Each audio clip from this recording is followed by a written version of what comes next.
présente sa soutenance de thèse. Je vais vous présenter brièvement le jury, qui est donc composé de M. Daniel Compara, du laboratoire Aimé Coton à Orsay, rapporteur, M. Guillaume Labéry, du laboratoire INLN à Nice, rapporteur également, M. Lucas Guidoni,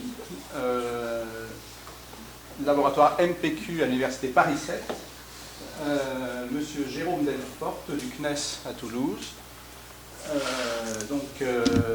Martina Touloupe et Caroline Champenois, co-directrice de thèse, et moi-même, donc Laurent Illico, professeur à Évry. Donc, M. Kamsak, nous aurons environ 45 minutes pour que vous nous présentiez vos travaux. Merci, monsieur le président. Mesdames et messieurs, bonjour. J'ai réalisé mes travaux de thèse au laboratoire de physique des interactions ioniques et moléculaires et dans l'équipe confinement d'ions et manipulation laser. Ce travail a été cofinancé par le Centre national d'études spatiales, le CNES, et la région PACA et a porté sur le sujet analyse et transport d'un nuage d'ions dans un piège double pour une holote à ion Mercure. Ce projet de recherche est né d'une collaboration entre l'équipe CML où le projet de recherche est la métrologie des fréquences et le Centre national d'études spatiales pour qui l'objectif est de faire une horloge micro-ondes stable en fréquence pour de longues durées et qui n'emploie pas de source laser car la durée de vie des lasers peut être un facteur limitant pour la navigation spatiale de longue durée.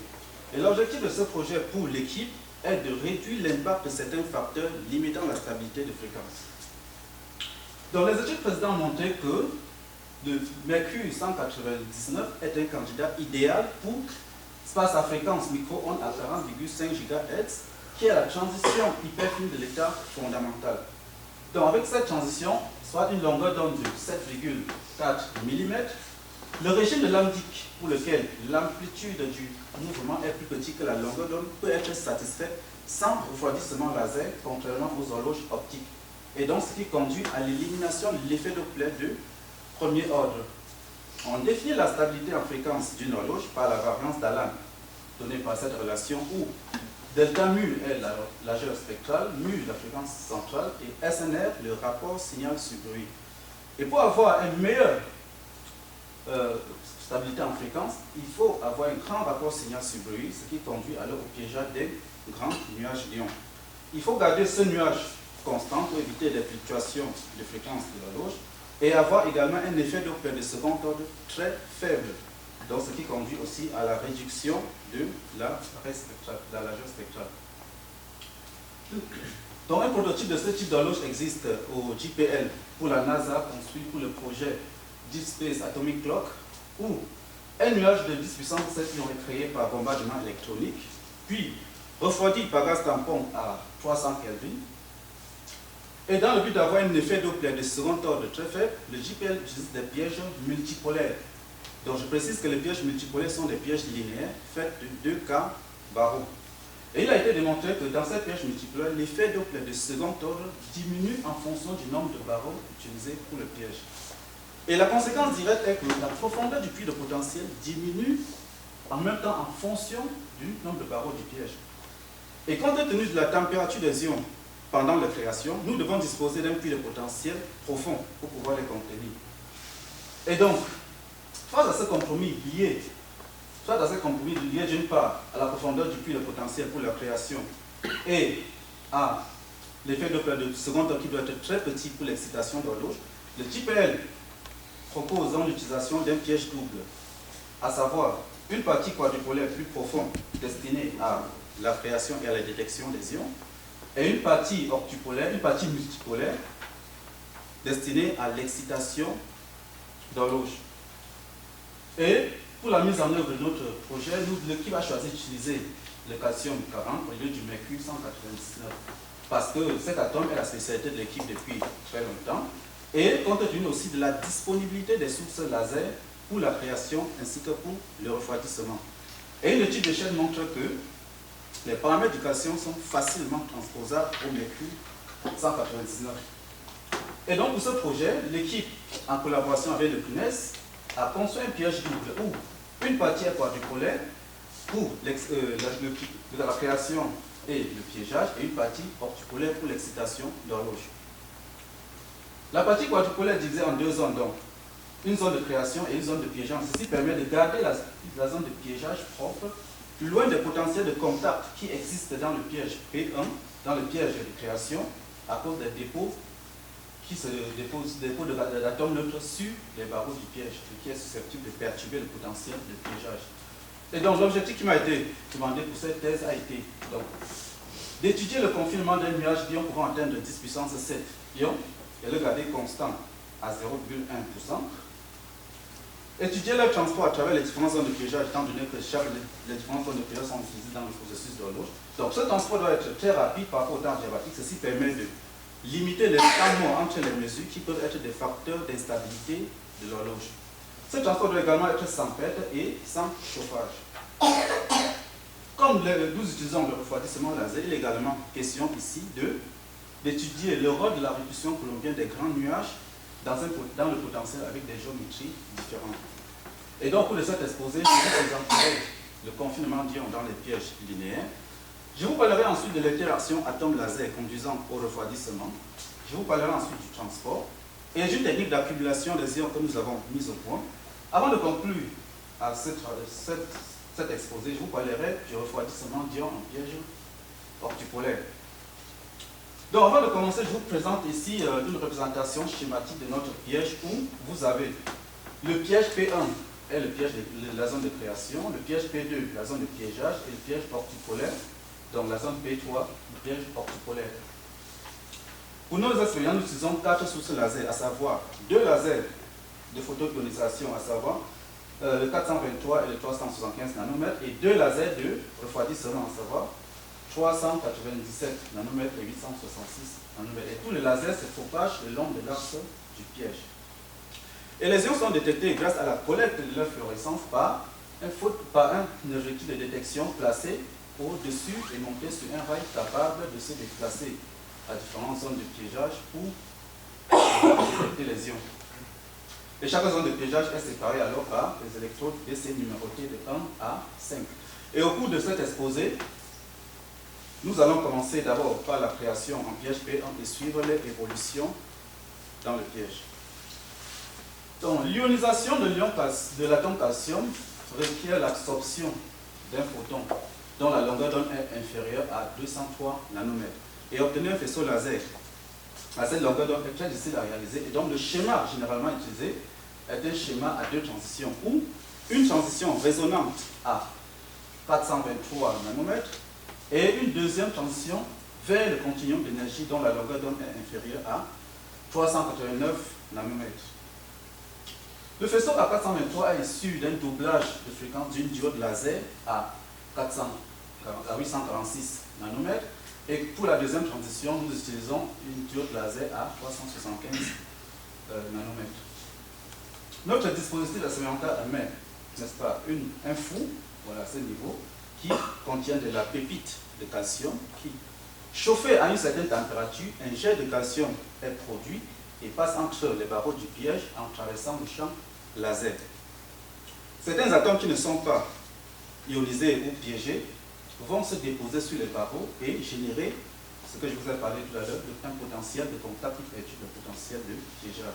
Et donc pour limiter cela, il est donc nécessaire de contrôler la création. Pour ioniser de façon sélective en longueur d'onde le calcium, nous balayons la fréquence du laser à 423 nanomètres. Et nous observons la présence des isotopes du calcium 40, 42 et 44. Et comme nos manipulations se portent sur le calcium 40, donc ce laser est réglé en résonance avec le calcium 40. Et la commande d'allumage du laser à 375 nanomètres est pilotée par le logiciel LabVIEW. Et la durée d'allumage de ce laser correspond à la durée de création des ions. Et je vous présente ici les résultats pour ce jeu de paramètres. Vous avez le nombre d'ions créés en fonction de la durée de création. Et vous avez une relation linéaire avec une pente de 1700 ions créés par seconde. La technique de comptage du nombre d'ions sera présentée un peu plus loin dans cet exposé. Donc ces mesures ont été reprises en fonction de la puissance laser et nous avons remarqué pour ces mesures que le nombre d'ions créés est proportionnel à la puissance des lasers de création. Et cette technique de création en phase gazeuse est reproductible avec une dispersion de plus ou moins 5%. Bien, les ions ainsi créés, nous allons étudier leur confinement dans le piège. Donc, ici, je vous présente une section dans le plan radial du piège quadrupolaire et du piège orthopolaire. Et pour confiner les ions dans le plan radial, on applique une tension oscillante sur les paires opposées de barreaux et de façon alternée. Et le potentiel généré dans le piège est donné par cette relation pour le piège quadrupolaire et par cette autre relation pour le piège orthopolaire. Et le confinement suivant l'axe du piège est assuré par application de tension statique sur les électrodes séparant le piège. Et le potentiel alors général intérieur du piège s'exprime par cette relation au deuxième ordre du développement. Et le petit facteur kappa est un facteur d'écrantage qui dépend de la géométrie du piège. Dans l'approximation du pseudo-potentiel, les ions sont comme piégés dans un potentiel statique qui est proportionnel au carré de l'amplitude du champ électrique. Et pour rendre cette description au moyen du pseudo-potentiel pertinent, on définit un paramètre adiabaticité qui dépend du gradient de l'amplitude du champ électrique. Et on montre que les trajectoires des ions dans le piège sont stables si ce paramètre état reste petit par que 0,3. Et le mouvement de l'ion est décrit comme étant un macro-mouvement d'amplitude R0 auquel s'associe un micro-mouvement dont l'amplitude dépend du champ électrique et aussi de la position des ions à l'intérieur du piège. Et sur cette figure, nous représentons un cas particulier du piège quadrupolaire où vous avez donc la position des ions en fonction du temps. Donc vous avez cette grande oscillation à la fréquence oméga R qui dépend de l'amplitude radiofréquence et on observe également des petites oscillations à la fréquence oméga RF qui est le micro-mouvement. Et lorsque plusieurs ions sont piégés, ce micro-mouvement peut devenir source de chauffage radiofréquence. Ceci à cause des collisions qui existent alors entre ions dans le piège et qui les conduit à un mouvement aléatoire. Et on montre que ce chauffage radiofréquence augmente avec l'amplitude du champ électrique et aussi avec la distance au centre des ions. Donc ici, nous avons représenté le pseudo-potentiel pour quelques géométries de piégeage. Donc d'abord, en bleu, vous avez le piège quadrupolaire 2K égale à 4, vous avez un potentiel harmonique. Et pour des géométries d'ordre supérieur, 8, ainsi de suite, vous avez une zone centrale où le champ piégeant est très faible. Donc, ce qui fait, n'est-ce pas, un faible couplage entre le mouvement des ions et le champ piégeant. Donc, conduit alors à un faible chauffage radiofréquence. Donc, la description que nous avons faite jusqu'ici suppose que le nuage est suffisamment dilué pour qu'on puisse négliger l'interaction coulombienne.